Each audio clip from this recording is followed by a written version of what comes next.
So unfortunately no review today, but that's because my schedule kind of changed a little bit and I'm not going to Atlanta as much anymore. So I did want to kind of go back and see all the things that I missed, because I realized reading through comments, hearing you guys on social media, and just talking to some of my friends about what they thought, is there were things that I missed that they had questions about. So I thought this would be a good time to sort of go over everything I've done thus far and just review it and mention some things that were important for me to bring up initially. So the first review we did was which one? It was the Sony MDR versus the Bose QC35s. And basically the big thing that I missed there, I would say, is the plug-in cable. I don't know if I have that around me right now. It's somewhere around here. But basically on these MDRs, obviously, and the Boses, you can plug them in. So if you're like on a flight and obviously they don't have Bluetooth connectivity, or if you start running low on batteries and you want to just use this as a passive, you can do that. But the big thing I wanted to mention was about the sound quality. So I did test this on both of them. I just didn't have enough time to put it in the video.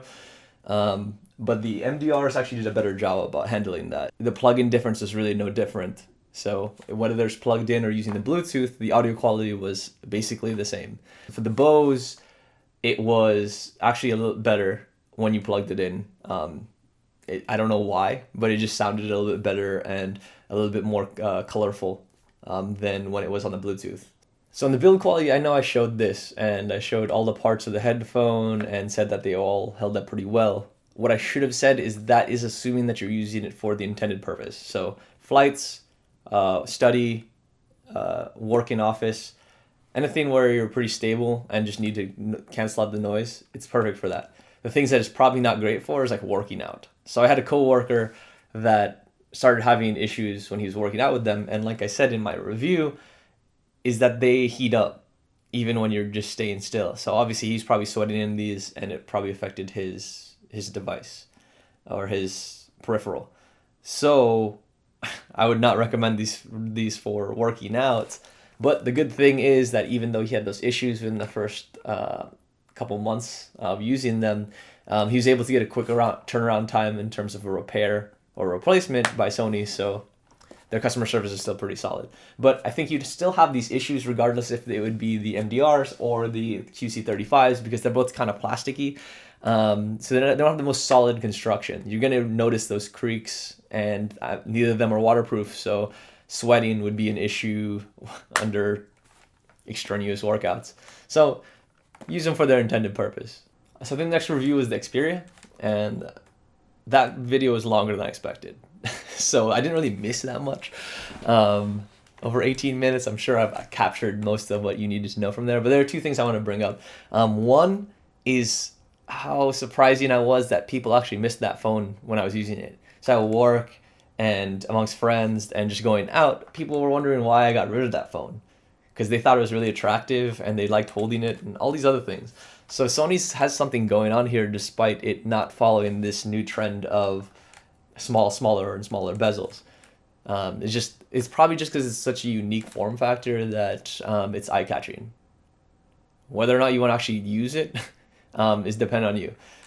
Like I said, there's a bunch of issues with it, but the prices have been going down and down and down. I think they're as low as $300 right now, and that might be a good holdover phone for you if you need something that's on the cheaper side. However, they are releasing the new ones soon. So if you really like that form factor and you wanted more updated specs, it's supposed to be on par with what's out there in the market. It's supposed to have the same processor as the S8. It's supposed to have 4K video, a higher resolution display, and it's releasing in June in a more global scale. However, I will warn you, just like I did in the review, that Sony is infamous for being solid on paper, but their execution needs work. And I've yet to see a phone from them that actually executes as well as it says on the paper. So it's to be seen, but that's something you can take. So my next review is on the Pixel XL versus the LG G6. So this came up a bunch in the comments, is that the Bluetooth issues that I had with my XL, people wanted to know if that's an actual thing. And yes, look it up on Google. It's an actual thing. People are having issues with the drop-offs. And Google issued a statement saying that they had fixed it with a server-side fix. I have no idea why a server-side fix would fix something that's on the hardware side, but I'm not Google. I'm not as smart as them. But I can tell you that it didn't fix it. So I still had those issues after that update that they announced, and so did a lot of my friends. The thing that I did notice through some of my research and some of conversations with people that owned the Pixels were the people with the regular Pixel had no issues with Bluetooth. The people with the XLs, it was more frequent that they did have those issues, and the drop-offs were pretty apparent. Again, it wasn't a complete drop-off. It would just randomly stop their music or randomly stop any process that involved that Bluetooth. They could just restart things and it would go back, but it was an issue. So again, I'm not sure if this is still persistent, but if you own an XL, let me know. I would love to investigate this a little bit more and kind of understand why this is happening. Some other people wanted to know about the front shooter, and I guess I didn't go over this. So I don't know how much I'll use on camera, but I'll probably just edit this in. But the front shooter. Again, it's going to have the same freaking issue of the whitewashing, but if you're not testing this side by side, you really won't notice. And you're probably Instagramming stuff or something that you can put a filter on it. But the good thing about it is that you can do tight and wide, and tight and wide. So that's cool if you want to get a bunch more people in your selfie, but it's not something that I really focus on, so that's why I probably forgot to put it up in the review. But again, I'll edit that in. So with the waterproofing, it's just as good as I said in the video, and I did mention how there were some hiccups that were resolved after I came back from my trip. They're not. So this phone still kind of randomly brings up that moisture warning. I mean, I am able to plug it in and get the charge and use my peripherals. However, it did start dropping in functionality randomly. Like, it'll just randomly not want to charge or randomly not want to detect my USB. I would not recommend anything that I did in Costa Rica to do to your phone, because I don't want you guys to have a voided warranty and a phone with half functionality. I still have to test this on my drone. I don't know if it will work with my drone going forward. So, forewarning. So, with this phone, I also got a free Google Home, and I was assuming that it wasn't going to be as good as Alexa, but it actually held up pretty well, and it was free. So, I don't know how you could complain about that, but it's a pretty decent device, and I've been using it a lot more to be lazy. So just, hey Google, set an alarm for 7 a.m. There, your alarm's set for tomorrow at 7 a.m. Hey Google, turn off the lights. You got it. Turning off 5 lights. Hey Google, turn on the lights. You got it. Turning 5 lights on. It's a nice little thing to play around with. So the breadth of products from Peak Design, that was the next review, and I got most of it, I think. There were a few things I wanted to add though, especially the backpack.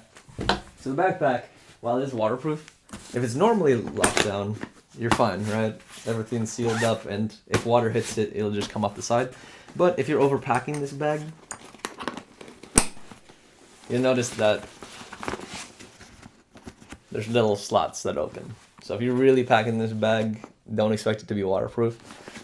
I do wish that they had some way to cinch that down or make it a little bit more protective in those instances, especially because that's one of the main features of the bag. So it's not completely waterproof, and especially if you don't want to take this on sand, I would not recommend this bag just because it'll get up in there and in all your electronics. So use it in the right scenarios. The other thing that someone asked was how the 30-liter really compared to this one. And like I said in the review, it was just big on me and way too big for my use case. But it's not really bigger in terms of height or depth. It's more width.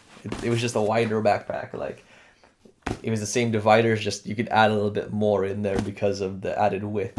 So that was basically the difference. And while it did stay on my back, I felt a little bit more wobble going on.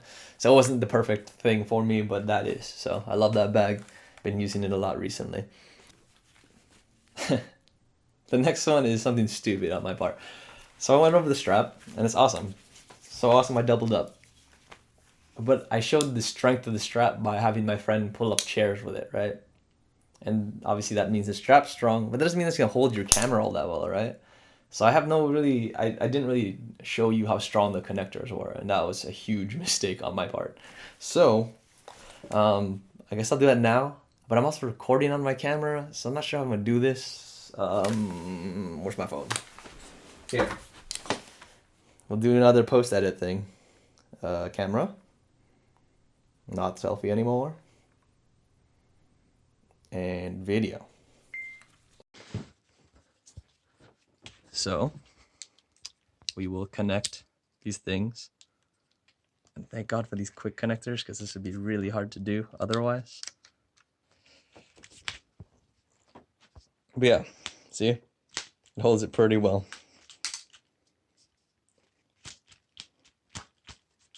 Here, I'll even try to do this. This is not probably going to be a terrible idea, but whatever.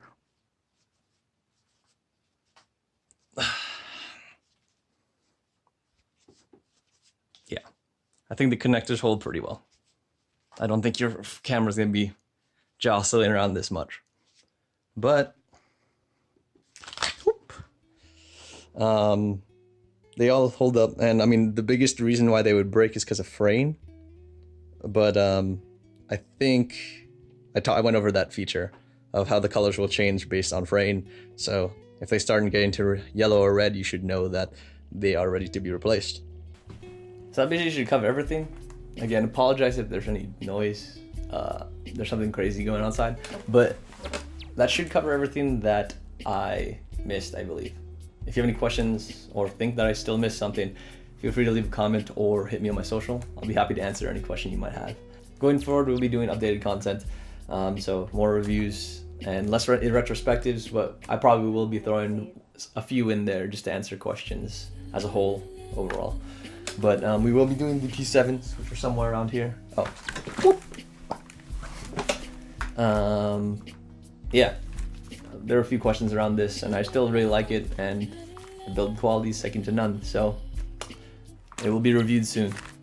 The other things I would have to do is the Egg 150s. I host someone a review on those, so that's coming soon. I'm just waiting on my drone. I want a cool intro for that one, okay? Once you get the drone back, that review will go up. The other things I want to do would be Bluetooth speakers. So I shot this a while ago, but I haven't really done the voiceovers for it. But summer's coming up soon, and those things are super useful when toting around, so that review will come as well. So to wrap this all up, hope you guys enjoyed, and as always, appreciate ya. See you next week.